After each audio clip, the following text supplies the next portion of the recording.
Tema kita pagi ini adalah kenapa kamu harus bunuh diri?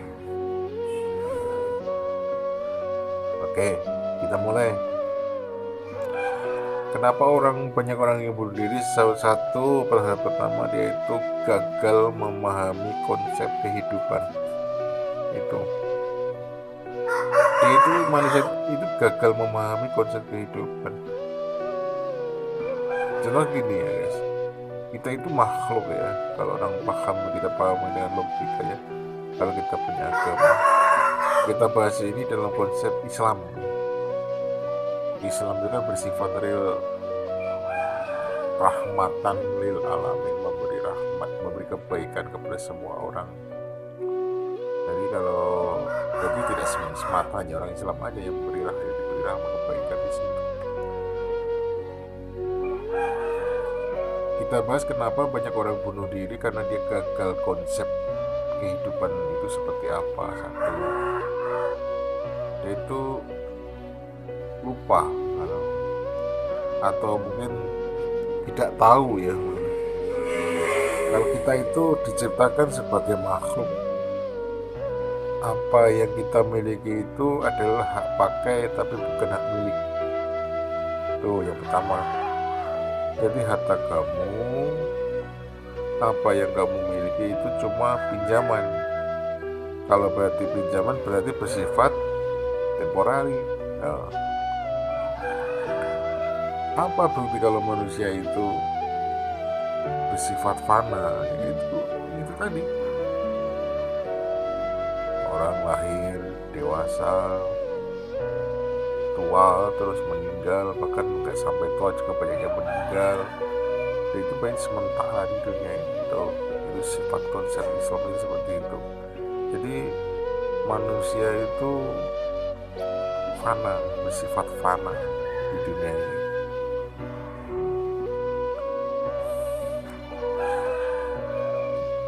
Gagal memahami konsep kehidupan itu hal pertama kenapa banyak orang yang bunuh diri.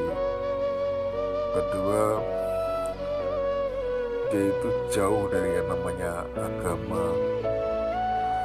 Terkadang gini guys, orang suka meremehkannya. Bahkan kalau orang yang punya konsep komunisme itu menganggap agama adalah candu. Lalu apakah pencipta komunis sendiri seorang yang anti agama? Salah.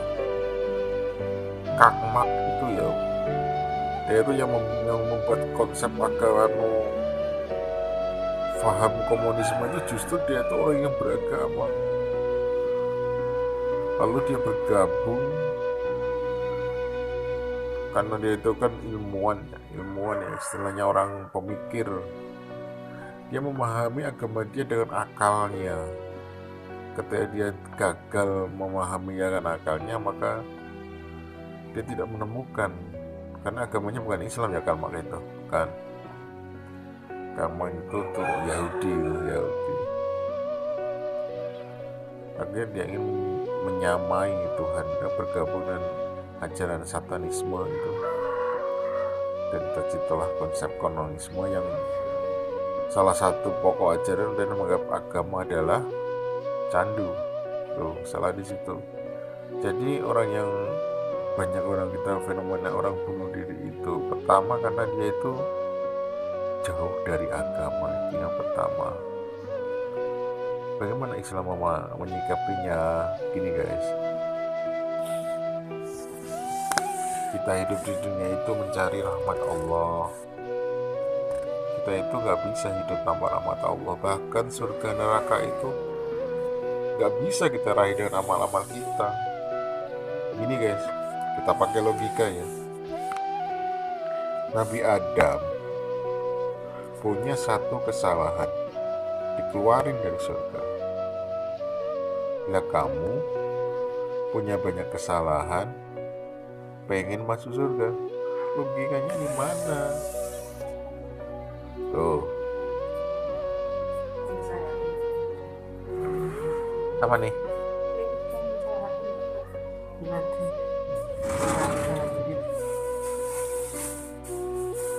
Tepuknya sih ngokeh, ngobo-ngobo PR-nya dari cili-cili.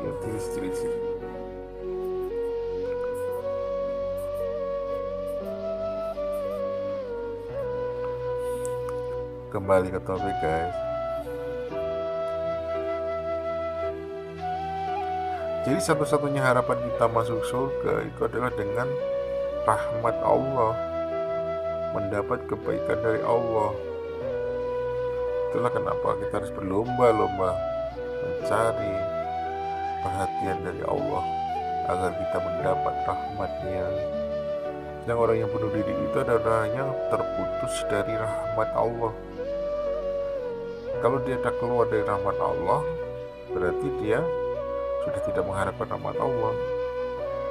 Soalnya gini guys, jika kamu lihat matahari ya, matahari itu kalau malam hilang. Pernah nggak lihat matahari nggak muncul lagi? Nggak pernah. Kalau malam hilang, paginya muncul lagi. Begitu juga hidup itu kan seperti itu. Masalah itu nggak mungkin masalah nggak ada penyelesaiannya, solusinya. Saya punya tips nih buat kalian yang galau-galau, yang apalagi yang kepikiran sampai bunuh diri. Tips supaya kamu tidak melakukan hal bodoh seperti itu. Pertama, datangi orang-orang miskin, lihat kehidupan mereka, lalu bandingkan dengan kehidupanmu. Jika kehidupanmu lebih baik daripada mereka,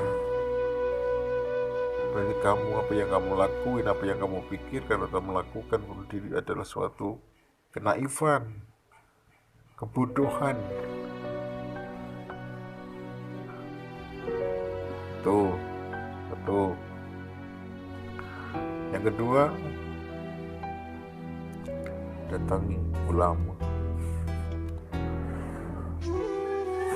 Bertanyalah kepada rumput yang bergoyang itu kan, datangilah ulama. Tanya kepada yang ahli dalam agama, konsep kehidupan itu seperti apa.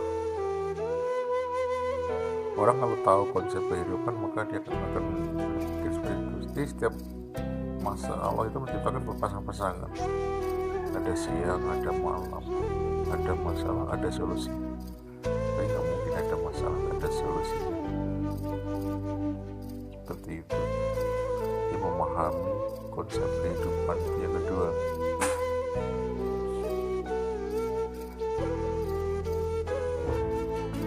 kamu lihat cermin dan nilai diri kamu sendiri. Umur kamu masih segini, masih panjang. Jika kamu bunuh diri, kamu cuma akan ditangisi. Beberapa hari setelah itu dilupakan dan hidup dalam kenangan atau memori. Tapi kamu tidak bisa mengira. Jadi tips agar kamu terhindar dari keinginan untuk bunuh diri adalah yang pertama, datangilah orang yang kehidupannya di bawah kamu, orang-orang cacat, orang-orang miskin. Yang kedua, datangilah alim ulama, orang yang tahu dalam agama. Untuk bertanya apa? Tanya tentang konsep kehidupan itu seperti apa. Yang ketiga, kamu bercermin. Di depan cermin, bertanyalah kepada diri kamu sendiri, apa yang kurang dari Tuhanmu yang belum kamu terima. Jika sudah begitu, maka ambillah air wudhu, bertobat. Masih ada waktu untuk bertobat, walaupun sekelam apapun masa lalu. Insya Allah, jika kamu bertobat, masih ada harapan. Yang penting tetap semangat, jangan berputus harapan. Dulu ya guys, terutama di Fabel Indonesia, apa yang kita paparkan hari ini. Ketemu lagi kapan-kapan. Assalamualaikum warahmatullahi wabarakatuh.